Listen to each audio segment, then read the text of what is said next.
I stood in that hospital consultation room at 27 years old, listening to a plastic surgeon describe the final procedure my parents had scheduled for me and my two siblings, Brandon and Danielle. The surgeon casually mentioned facial bone restructuring to make our jawlines match perfectly. Horror washed over me as I realized this had been escalating for years, from matching haircuts as kids to cosmetic surgeries as adults. I looked at my parents' eager faces and understood they would not stop until all three children were indistinguishable from each other. My hands were shaking as I excused myself from the consultation room. I mumbled something about needing the bathroom. But really, I just needed to get away from the casual way that surgeon had been discussing, reshaping my facial bones, like he was talking about a routine dental cleaning. In the hospital bathroom, I gripped the edges of the sink and stared at my reflection. The face looking back at me was not entirely my own anymore. My nose had been altered 2 years ago in what my parents called a minor correction. It was now identical to Brandon's corrected nose.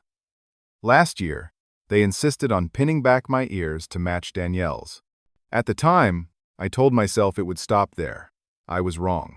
The memories came flooding back as I stood there under those harsh fluorescent lights. Growing up in suburban Connecticut, our family had always seemed normal from the outside. Upper middle class, nice house. My father Gerald was a successful patent attorney. My mother Patricia came from old money. But inside our home, something was deeply wrong. From the time I was 6 years old, I remember wearing identical clothes with Brandon and Danielle. Not just similar outfits, but exactly the same, down to our underwear and socks. Every 2 weeks, my mother would take all three of us to the same salon where we would get the same haircut. The stylist would use photos to make sure each cut was identical. At dinner, my mother measured our portions with a small kitchen scale. She wanted to keep our weights the same. If one of us grew faster or ate more, she would adjust the portions accordingly. We attended the same activities: piano lessons on Tuesday, swimming on Thursday, chess club on Saturday. No individual interests were allowed. When I wanted to try soccer, my mother said no, unless Brandon and Danielle also wanted to play. They did not, so none of us played. Teachers at school thought it was quirky but harmless. Neighbors would comment on how cute we looked in our matching outfits. Nobody saw what was happening behind closed doors. The teenage years were worse. I shot up in height when I turned 13, growing faster than my siblings. My parents took me to a doctor, not one of the regular pediatricians in town, but someone who practiced an hour away in a small office that smelled like antiseptic and desperation. He prescribed growth suppressants. I did not know that was what they were at the time. My parents told me they were vitamins. Brandon, who was the shortest, got growth hormones. Danielle was kept at what they called optimal height, and she became the baseline we all had to match. Our weights were monitored daily. Every morning before school, all three of us had to step on a scale in the upstairs bathroom, while my mother recorded the numbers in a leather-bound journal. There were therapy sessions, too. A family counselor my parents hired would come to our house once a month. She would talk about unity and togetherness and how special we were. My parents paid her well to reinforce their beliefs. She told us we were lucky to have parents who cared so much about creating harmony in the family. At 16, all three of us got our teeth capped. The dentist created identical smiles for us, bright, white, and perfectly symmetrical. My natural teeth had been fine, just slightly crooked on the bottom, but that was not acceptable. We had to match. Social isolation increased as we got older. My parents discouraged individual friendships. When I wanted to hang out with a kid from my chemistry class, my mother asked why Brandon and Danielle were not invited. When they were not interested in coming, I was not allowed to go either. We were supposed to do everything together. I went to college, but even there, my parents controlled everything.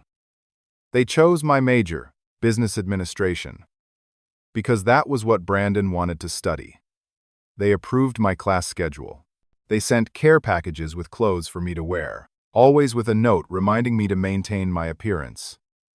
Brandon and Danielle went to the same college and lived together in a shared apartment. I lived in the dorms, but spent most of my time with them because that was what our parents expected. The first major procedure happened when I turned 23. rhinoplasty.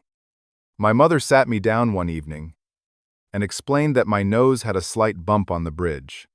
It was not aesthetically pleasing. She had already scheduled the surgery and paid the deposit. 6 weeks later, Brandon had the same procedure. 3 months after that, Danielle went under the knife. Our noses became identical. Then came the ear surgery, the eyelid adjustments to make sure the fold above our eyes matched perfectly.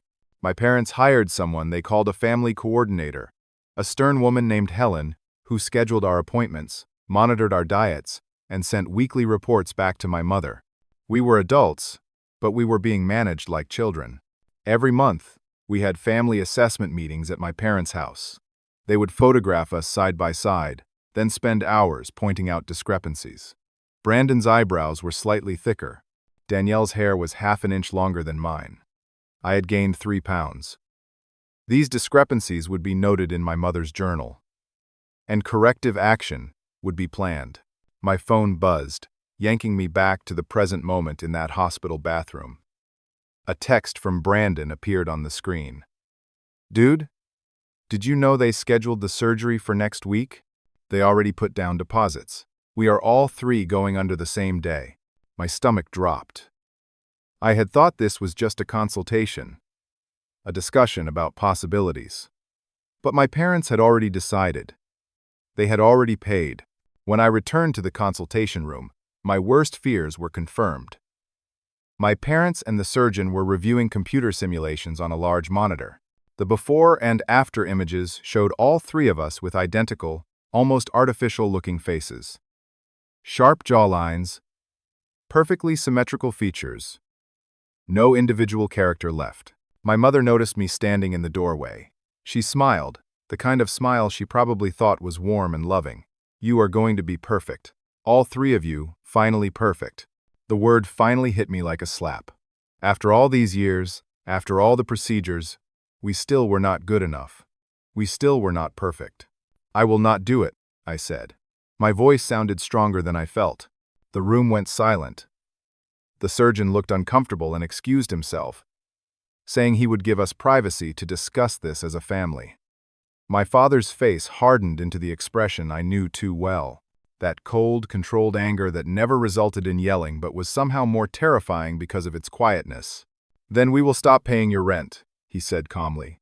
"Your car payment, your student loans. You will lose everything." I walked out of that hospital and called my girlfriend Amy. We had been dating for 8 months, and she knew something was wrong with my family. But I had never told her the full extent of it. When she picked me up from the hospital parking lot, I finally told her everything. The matching clothes, the forced procedures, the growth suppressants, the constant monitoring. Everything. She sat in the driver's seat of her car, hands gripping the steering wheel, tears running down her face. "This is abuse, Melvin. You know that, right? This is abuse."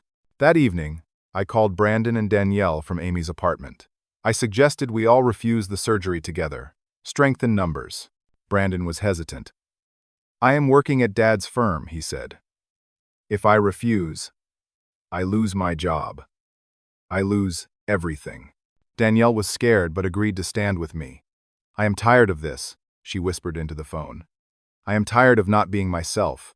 We planned to meet the next day at a coffee shop across town, somewhere our parents would not think to look for us. But the next day never came, not the way I had planned it. Within 24 hours, my credit cards stopped working. My parents were co-signers, and they had canceled everything. I went to the parking lot where I had left my car, only to find an empty space and a notice that it had been repossessed. My parents had owned it and put it in my name temporarily. They had every right to take it back. When I returned to my apartment, there was an eviction notice taped to my door. My parents had been the guarantors on my lease. They had contacted my landlord and broken the lease agreement. I had 30 days to vacate, but realistically, I had nowhere to go and no money to pay rent anyway. My phone stopped working that afternoon. Family plan. My parents controlled it. I tried to use Amy's phone to check my bank account, only to discover it had been emptied. My parents had been on the account since I opened it in high school. Legally, they had every right to withdraw the money. Every penny I had saved was gone. I tried going to the police station. The officer behind the desk listened to my story with a bored expression. "This is a civil matter, sir. Your parents had legal access to those accounts. If you want your money back, you will need to hire a lawyer." I could not reach Brandon or Danielle. When I tried calling their numbers from Amy's phone, I got disconnected messages. My parents had changed their phone numbers. I drove to my parents' house in Amy's car. The gates were closed, and when I pressed the intercom button, my mother's voice came through the speaker. "Melvin, we love you. We want what is best for you. Come inside and let us talk about this reasonably." "I will come inside if you promise to cancel the surgery," I said. "We cannot do that, sweetheart. You need this procedure. You all do. Just come inside and agree to go through with it, and everything will go back to normal." I refused. She would not open the gate. Amy and I spent the next few days researching my parents' history. We found old newspaper articles from 35 years ago about a car accident. My mother had a twin sister named Sarah, who died at 19. The articles mentioned that my mother had been driving when the accident occurred. She had run a red light. Her twin sister, who had been in the passenger seat, died on impact. We found more articles, social pages from old Connecticut newspapers, photos of my mother and her twin sister at debutante balls and charity events. The twin sister had been considered the prettier one. Multiple articles mentioned her beauty, her poise, her grace. My mother was always described as the smart one, the serious one. It clicked into place. My mother was not trying to make us identical to each other. She was trying to recreate her dead twin sister through us. My phone, Amy's phone that I was borrowing, rang. "Unknown number," I answered. "Melvin, it is Brandon. I am calling from my work phone. Listen, you need to know something. They moved up the surgery. It is happening in 3 days. They are taking us to a clinic in Nevada. They already booked the flights." My heart was racing. 3 days. That was not enough time to figure anything out. Brandon's voice dropped to a whisper. "It gets worse. They told me and Danielle that if we do not go through with it, they are going to have us declared mentally incompetent. Dad has a psychiatrist friend who will sign papers. They will get conservatorship over us." "But you are 25, I said. "Danielle is 23. You are adults. They do not care. They have lawyers. They have money. And Melvin, there is something else. They scheduled you too. They forged your signature on the consent forms. The clinic thinks you are willing." I immediately tried to contact the Nevada clinic to cancel the surgery. The receptionist was polite but firm. "All changes must go through your family coordinator. We cannot make any modifications without her approval." Helen, the family coordinator, refused to take my calls. I left 6 voicemails. She responded to none of them. I tried to reach Danielle directly by going to her apartment, but her roommate told me she had moved out. "Your parents came and got her yesterday," the roommate said. "They said she was having some kind of breakdown and needed to be at home where they could take care of her. My sister was imprisoned in my parents' house, and there was nothing I could immediately do about it. Brandon was still going to his job at our father's law firm, but I knew he was being watched constantly. I scraped together enough money to visit a legal aid office. The attorney, a tired-looking woman with kind eyes, listened to my story and shook her head. "If they forged your signature, that is fraud. You should report it. But proving it and stopping them before the surgery in 3 days, that is nearly impossible. These things take time. Court orders, investigations, due process. You do not have time." I felt hopeless as I left that office. I was staying on Amy's couch, but even that was becoming a problem. Her parents had found out about the situation and were uncomfortable. They did not want to be involved in what they called family drama. They asked me to leave. Amy argued with them, but they were firm. I could see the strain it was putting on her relationship with her parents. I told her I would find somewhere else to go, that I did not want to cause problems for her. "Where will you go?" she asked. I had no answer. That night, I made a desperate decision. I still had a key to my parents' house from years ago. While they were out at dinner, I broke in. I went straight to my father's office, the room where he kept all his important files. What I found was worse than I imagined. Detailed records going back years. Every procedure was logged like a business transaction. Before and after photos of all three of us at various ages, with measurements and annotations in my mother's handwriting. There was a journal, the leather-bound one, I had seen her write in countless times. I opened it and started reading. The entries were disturbing. She wrote about completing the set and correcting nature's mistakes. She wrote about us like we were projects, not children. But the most chilling entries were about her dead twin sister. I lost Sarah once. I will not be incomplete again. 3 identical children can replace what I lost. They will be perfect versions of her. They will be everything she should have been. There were more files. Documents showing this was not the final surgery. My parents had a 5-year plan with quarterly maintenance procedures scheduled. There were even contracts discussing future marriages and how partners would need to be approved to maintain genetic consistency in potential grandchildren.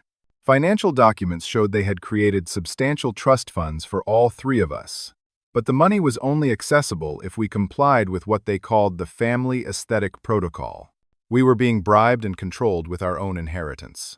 I was photographing these documents with Amy's phone when I heard the front door open. My parents had come home early. I tried to leave through the back door, but my father saw me. He grabbed my arm and called the police.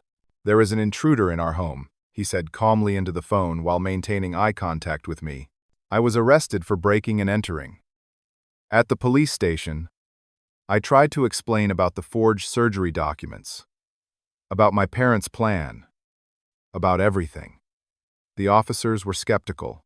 I had no identification because my wallet had been in my car when it was repossessed. I had no permanent address.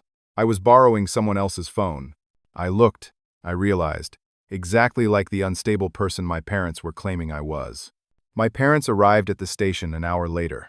They spoke to the officers in concerned, loving tones. "Our son has been having a mental health crisis. He has been making wild accusations. We have been trying to get him help, but he refuses treatment." They showed the officers emails from Helen, the family coordinator, describing my erratic and paranoid behavior over the past few months. The emails were fabricated, but they looked official. They had documentation, a paper trail that made me look unstable, and them look like concerned parents. The police released me with a warning, but filed a report. Now I had a criminal record started, and my parents were building a case that I was mentally incompetent. My father walked me out to the parking lot where Amy was waiting. He spoke quietly so only I could hear. "Show up for the surgery voluntarily, and we will drop the charges. We will pretend this never happened. Keep fighting us, and we will have you committed before the week is out. Your choice." I spent that night in the back seat of my college friend's car. He was traveling for work and had lent me his keys when I explained I needed a place to crash. It was November in Connecticut, and the temperatures were dropping into the 30s at night. I had 2 blankets and Amy's phone, which was almost dead because I had nowhere to charge it. 2 days until the surgery. 2 days to figure out how to stop this. A notification popped up on Amy's phone. A direct message on social media from Danielle's account. I opened it with shaking fingers. They are watching me constantly. Mom sleeps in my room. They took my door off the hinges. I am scared, Melvin. Brandon is pretending to go along with everything. But he told me he has a plan. He did not say what. Surgery is tomorrow morning, 6 a.m. flight. Then another message appeared seconds later. Mom found my phone. She is taking it. "I love you, Mel. I am sorry I was not strong enough to fight with you." The screen went blank. My sister was trapped in that house with no way to communicate, and I was sleeping in a borrowed car with no resources and no plan. My phone rang. Amy's phone. An unknown number. I almost did not answer, but something made me pick up. "Mr. Melvin? This is Dr. Richard Chen, the plastic surgeon from your consultation." I sat up in the back seat, suddenly alert. I had not expected to hear from him. "I need to talk to you. Can you meet me?" I was suspicious but desperate. 30 minutes later, I was sitting across from him in a 24-hour diner, nursing a cup of coffee I could barely afford. "I have been doing this for 20 years, he said without preamble.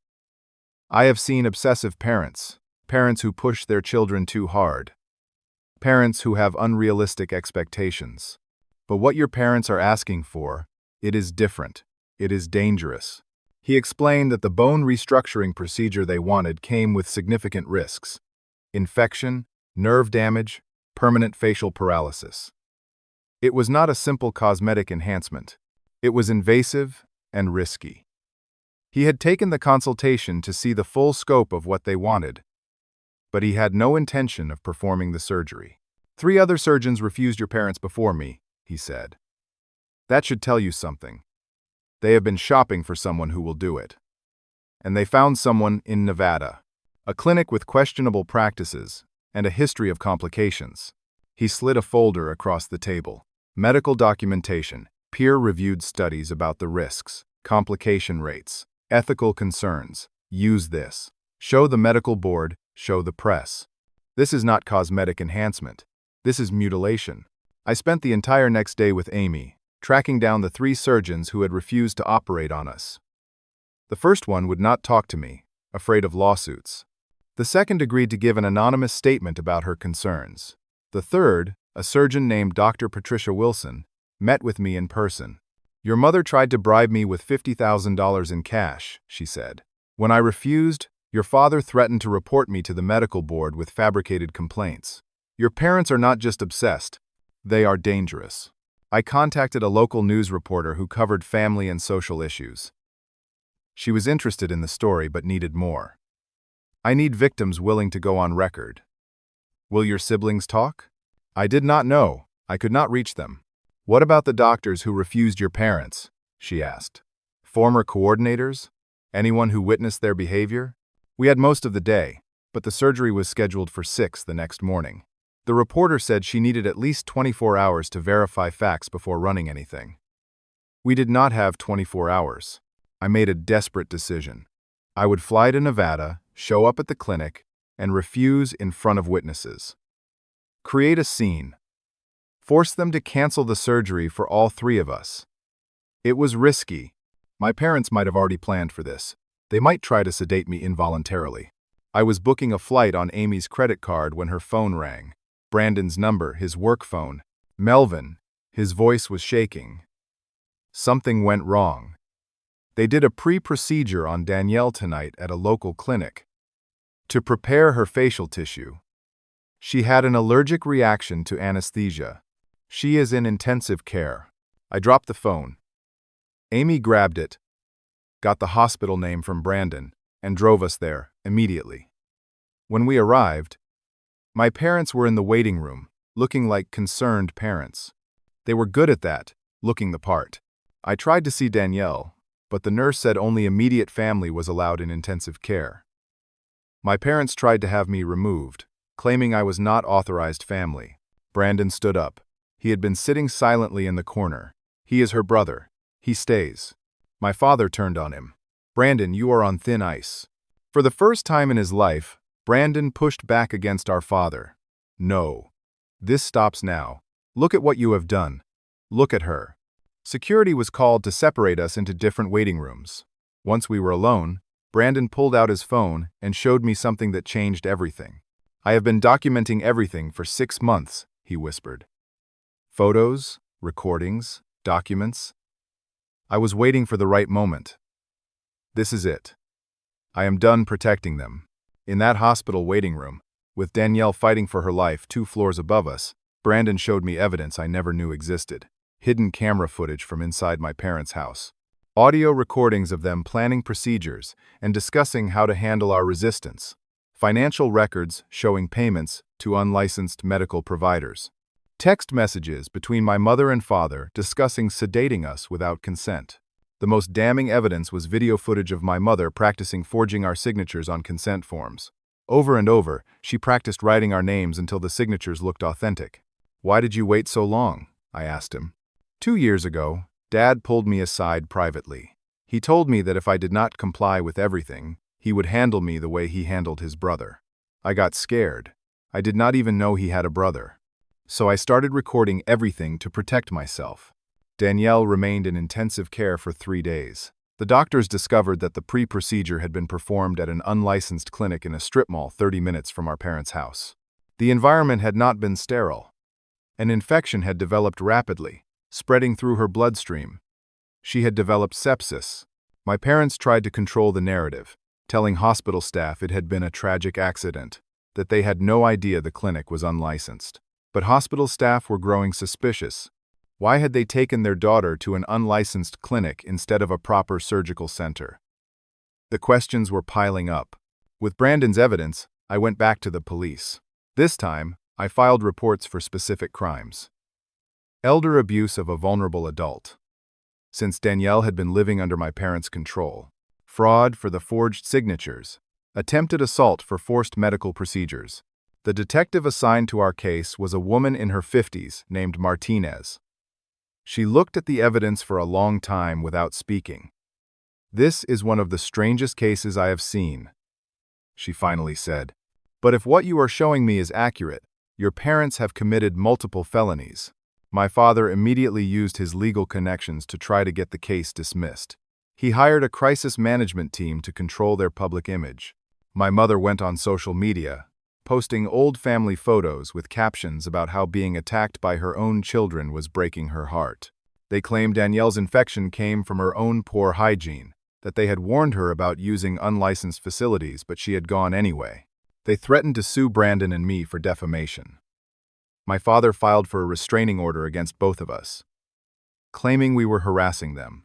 Their attorney issued a public statement calling us ungrateful children trying to destroy a loving family for attention and money. Then the reporter I had contacted published her story. The headline read, "Local Family's Dark Secret. Parents accused of forcing cosmetic surgery on adult children." Within hours, it had been shared thousands of times online. National news outlets picked it up. Other families came forward with similar but less extreme stories about the same network of shady clinics my parents had used. The medical board opened an investigation into the unlicensed clinic where Danielle had nearly died. The surgeon from that clinic disappeared, leaving the state before authorities could question him. Public opinion was divided. Some people were supportive, calling what my parents did abuse. Others defended them, saying kids these days were too disrespectful and that parents had paid for everything so they should have some say. Social media became a battlefield of opinions about parental rights versus bodily autonomy. My parents' friends and their social circle rallied around them. My mother gave a tearful interview to a local news station. "We only wanted our children to have every advantage. Beauty opens doors in this world. We were helping them succeed." How did trying to help become a crime? After 5 days, Danielle woke up. She was weak, her face swollen and scarred from the botched procedure and the resulting infection. When my parents tried to visit her hospital room, she refused to see them. Hospital security had to escort them out as my mother sobbed in the hallway. Danielle's first words to Brandon and me were barely a whisper. "Don't let them touch me again." She gave an official statement to Detective Martinez, corroborating everything.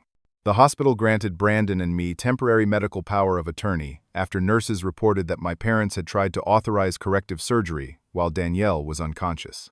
They wanted to fix the scarring immediately, even though she was still critically ill. I received a phone call from an unknown number a week after Danielle woke up.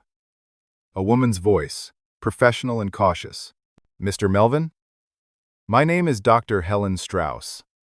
I was your mother's therapist 20 years ago. I have been following the news coverage. I need to tell you something about your mother's past. We met at her office. She was in her 70s now, retired. But she had kept detailed notes from her sessions with my mother. Ethically questionable to share them, she admitted. But she felt it was necessary. Your mother did not just lose a twin sister. She was driving when the accident happened. She ran a red light. The accident was entirely her fault, and she never forgave herself." Dr. Strauss pulled out old notes, faded handwriting on yellowed paper. Her twin sister Sarah was considered the prettier one in their family. Your mother was jealous. After Sarah's death, your mother became obsessed with appearance, with control, with perfection. She dropped out of therapy when I suggested she was trying to replace her sister through other means. The notes included direct quotes from my mother during therapy sessions. "If I can create perfect copies, I can have Sarah back." Multiple versions. "I will never lose her again." And aft. 2. Lee. 227D. Dr. Strauss showed me old photographs of my Aunt Sarah. She looked similar to how the final surgery would have made all three of us look. The same sharp jawline. The same symmetrical features. My parents were not trying to make us identical to each other. They were trying to turn us into copies of a dead woman. We were supposed to be replacements for someone who died before we were born. The district attorney decided to prosecute. The evidence was overwhelming. Charges were filed against both of my parents: assault, fraud, forgery, conspiracy, child endangerment for procedures performed when we were minors, and financial exploitation. The unlicensed clinic operators were also charged, though most had fled the state. Helen, the family coordinator, was charged as an accessory. Bond was set at $100,000 each. My parents posted it immediately, barely flinching at the cost. Brandon, Danielle, and I filed a joint civil lawsuit. We sued for emotional distress, for the medical complications Danielle suffered, for financial abuse. We sued for control of the trust funds our parents had created, the money that was supposed to be ours but came with impossible strings attached. We sought restraining orders to prevent our parents from contacting any of us. My father fought back with every legal tactic available. He hired 3 law firms. He used private investigators to dig up anything they could find on us. They tried to use my breaking and entering arrest to prove I was unstable. They claimed Amy had manipulated me, painted her as an outsider who had poisoned me against my own family. My mother had what appeared to be a genuine breakdown and was briefly hospitalized for exhaustion.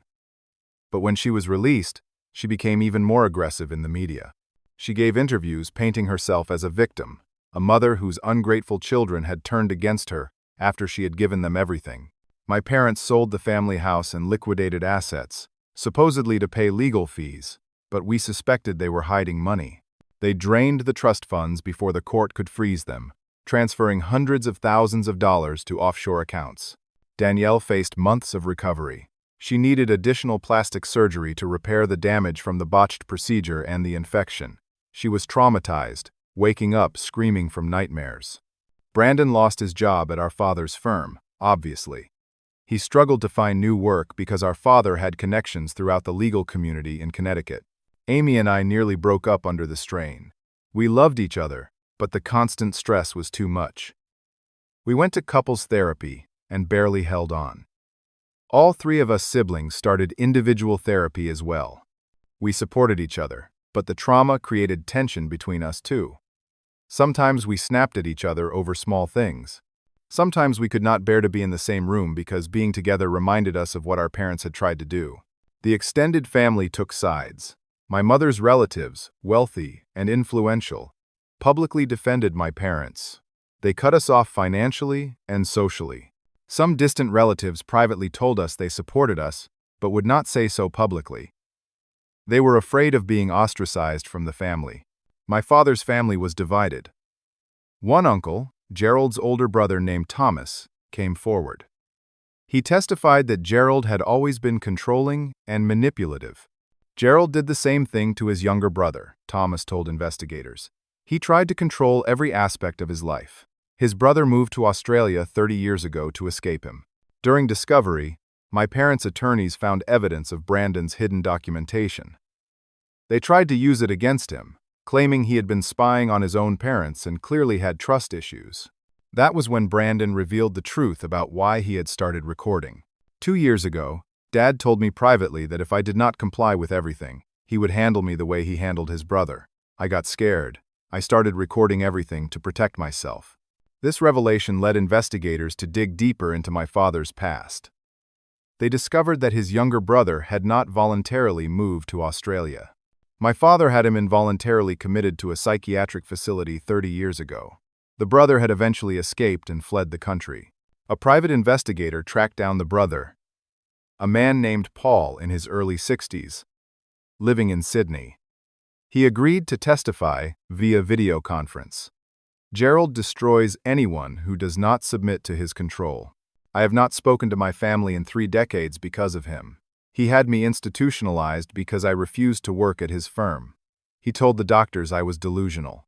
It took me 2 years to get out, and when I did, I ran as far as I could. The legal fees were mounting on all sides. We started a crowdfunding campaign that raised $40,000. Decent money, but nowhere near enough. Our parents spent hundreds of thousands defending themselves. Both sides were being financially devastated. I worked 2 jobs while fighting the case. Brandon did freelance work wherever he could find it. Danielle could not work because of her ongoing medical recovery. 1 week before the trial was set to begin, the prosecutor offered my parents a plea deal. If they pled guilty to reduced charges, they would serve minimal jail time, mostly probation and house arrest. In exchange, they would have to relinquish all parental rights, pay full restitution, and surrender the trust funds. My parents refused.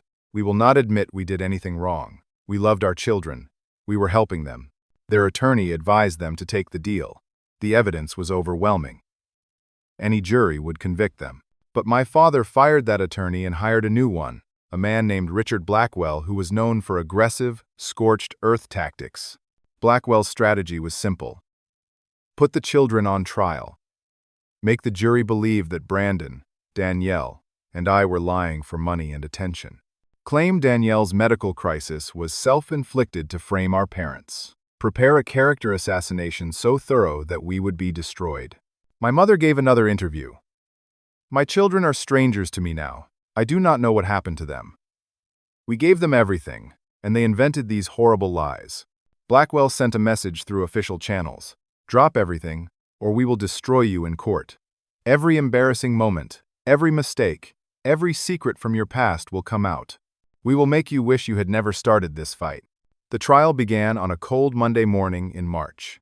The courtroom was packed with media, supporters on both sides, and curious onlookers who had followed the case online. My parents dressed conservatively, playing the role of wounded, loving parents who could not understand how their children had turned against them. My mother cried frequently on the witness stand. My father appeared calm, rational, deeply hurt by what he called our betrayal. Their defense was simple. They had encouraged us to look our best, to take advantage of cosmetic procedures that would give us confidence and opportunities. That was not a crime. We had misunderstood their support as control. The prosecutor, a sharp woman named Janet Rodriguez, methodically presented Brandon's evidence. The courtroom watched video after video, listened to audio recording after audio recording. The jury saw my mother practicing forged signatures. They heard my father threatening doctors who refused to operate. They saw financial records documenting years of manipulation. Medical experts testified about the risks of the procedures my parents had wanted performed. The bone restructuring surgery carried a 15% risk of permanent nerve damage, a 10% risk of serious infection, and a 5% risk of facial paralysis. These were not minor cosmetic enhancements. These were dangerous, invasive procedures with life-altering potential complications. The operator of the unlicensed clinic, who had been caught trying to leave the country, turned state's witness. He testified that my parents knew the risks and did not care. They wanted the procedures done quickly and quietly, without the scrutiny of legitimate medical facilities. Danielle testified on a Wednesday afternoon. She was thin, still recovering, with visible scars on her face from the botched procedure and subsequent infection. She described living in our parents' house with no door on her bedroom, my mother sleeping in a chair watching her through the night. She described the morning they took her to the unlicensed clinic, how she had begged them not to make her go through with it. I was dying, she told the jury, her voice breaking. I was dying from an infection, and my mother was upset that the surgery was not completed. Not that I was dying, that the surgery was not finished. She was angry that my face was scarred, and we would need to start the process over. Brandon testified about years of manipulation, threats, and control. He played the audio recording of our father threatening to handle him the way he had handled his younger brother. The jury heard the menace in our father's voice. I testified last.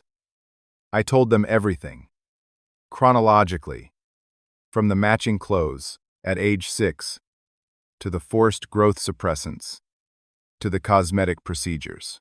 I showed them photographs of all three of us at various ages. The progression was visible. 3 individual children slowly being molded into identical copies of each other.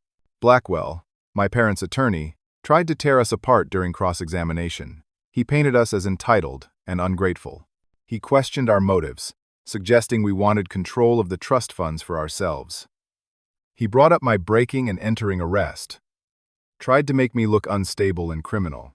He brought up Amy, suggested she had manipulated me against my family. He implied that Danielle had exaggerated her medical crisis. He claimed Brandon had been embezzling from our father's law firm, though he had no evidence to support the claim. My mother took the stand in her own defense. She cried as she spoke. I lost my twin sister when I was 19. It destroyed me. I just wanted my children to be close, to never lose each other the way I lost Sarah. Is that so wrong? Is loving your children so much that you want them to be perfect? Is that a crime? On cross-examination, Prosecutor Rodriguez asked her a simple question. Did you forge your children's signatures on surgical consent forms? My mother hesitated. We were acting in their best interests. That is not what I asked. Did you forge their signatures? We knew what they needed better than they did. Yes or no, Mrs. Patricia? Did you forge their signatures? Finally, quietly, yes. During my cross-examination by Blackwell, he tried to break me. He went after every vulnerability, every mistake I had ever made. But I was prepared. When he suggested that my parents had given me everything, I had my response ready. They did not give me everything. They took everything. They took my identity, my choices, my face. They paid for things, yes, but the price was my entire self. You are being dramatic, Blackwell said dismissively. I am being honest, and I am done letting them control the narrative. I pulled out one final piece of evidence that Brandon had found, but we had held back until this moment. My mother's journal, the leather-bound one she had kept for years. It contained sketches, detailed drawings of faces. One page showed her dead twin sister Sarah's face, drawn from memory, or, perhaps, from old photographs. On the next page, sketches of what all three of us should look like after the final procedures were complete. The faces were identical, and they were identical to Aunt Sarah. We were not supposed to look like each other, I told the jury. We were supposed to look like a woman who died before we were born.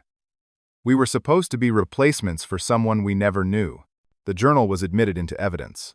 Handwriting experts confirmed it was my mother's handwriting and her drawings. Psychological experts testified that this showed obsessive, delusional behavior rooted in unresolved trauma and grief. Even some of my parents' supporters in the courtroom looked shaken. The jury deliberated for 2 days. When they returned, the forewoman read the verdict: guilty on multiple counts. Fraud, assault, conspiracy, financial exploitation. Not guilty on some of the minor charges, but guilty on all the major ones. The judge, a stern man in his 70s, looked at my parents before sentencing. Parental love does not give anyone the right to treat their children as objects to be molded according to their own unresolved trauma. Your children are human beings with their own identities, their own faces, their own lives. You tried to erase who they were to fill a void in yourselves. That is not love. That is control. He sentenced my father to 3 years in prison and 5 years of probation. My mother received 2 years in prison, with some leniency due to her documented mental health issues, and 5 years of probation with mandatory psychiatric treatment. Both were ordered to pay full restitution for all medical expenses, legal fees, and therapy costs. The trust funds were awarded to Brandon, Danielle, and me, free and clear of any conditions. Permanent restraining orders were issued preventing them from contacting any of us. After the criminal conviction, the civil case settled quickly. My parents' remaining assets, including the proceeds from the sale of the family house, were divided among the 3 of us. The family coordinator settled separately. I used my portion of the settlement to finish my education and start a career in nonprofit work. I found an organization that helps adult children escape controlling parents. Brandon went back to school and got a teaching degree. He found peace in helping others learn and grow. Danielle became an advocate for cosmetic surgery ethics, speaking publicly about consent, coercion, and the importance of bodily autonomy. We all attended therapy, individually and together. The healing was slow. The scars, both physical and emotional, would always be there. Danielle required 2 more reconstructive surgeries to repair the damage to her face. But she decided to keep some of the scars visible. "They are part of my story," she said. "I am not ashamed of them." Brandon cut his hair in a style completely different from anyone else in our family. He got a tattoo on his forearm, a simple design that meant something only to him.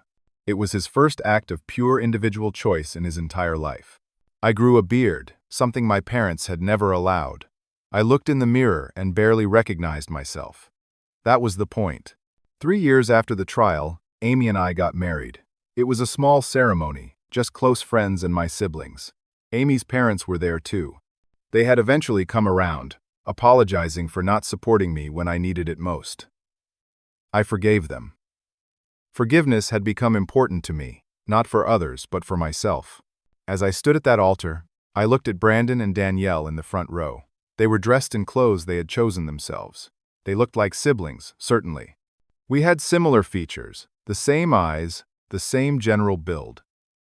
But we were not identical. We never would be again, and that was the most beautiful thing I had ever seen. 5 years after the trial, the 3 of us maintained a tradition of monthly dinners. We were in our 30s now, with lives we had built for ourselves. We laughed about things unrelated to the past. We talked about our jobs, our relationships, our hopes for the future. The past was still there, but it did not define us anymore. A stranger at the restaurant commented as we were leaving, "You 3 must be siblings. You look alike." I smiled at her. "Yeah, we do. But we are not identical. And that is exactly how it should be." People sometimes ask if I forgive my parents. That is the wrong question. Forgiveness is not about them anymore. It is about me, about us. My parents tried to erase who we were to fill a hole in themselves. They could not accept that love does not require sameness, that family is not about conformity. I learned that family is not about looking the same, or thinking the same, or being what someone else needs you to be. Real family loves the differences, celebrates them, encourages them. It took losing everything to gain myself. And in the end, that was worth every moment of the fight. If you are living under someone else's vision of who you should be, whether it is parents, a partner, a boss, anyone, know this. Your identity is yours alone. Fight for it. It is worth it. You are worth it. We were supposed to be identical. Instead, we became ourselves. And that is the greatest gift we could have given each other. I look at my reflection now and see my own unique face. Scars, imperfections, and all. I see the beard I chose to grow, the laugh lines that formed from genuine happiness, the expression that belongs only to me. I finally look like me. So let me ask you something. Have you ever felt pressured to be someone you are not? Have you ever had to fight for your right to be yourself? I would love to hear your thoughts in the comments below. Your story might help someone else who is struggling with similar issues. If this story resonated with you, please hit that like button. It helps more people find this content and maybe, just maybe, helps someone realize they are not alone in their struggle. Subscribe to this channel for more real stories about overcoming family challenges and finding yourself. And please share this video with anyone who might need to hear it. Sometimes knowing that others have walked this path and survived makes all the difference. Thank you for listening to my story. Thank you for being here. I hope that whatever challenges you are facing, you find the strength to fight for yourself. You deserve to be seen for who you truly are, not who someone else wants you to be. Take care of yourselves out there. And remember, being different is not just okay. It is beautiful.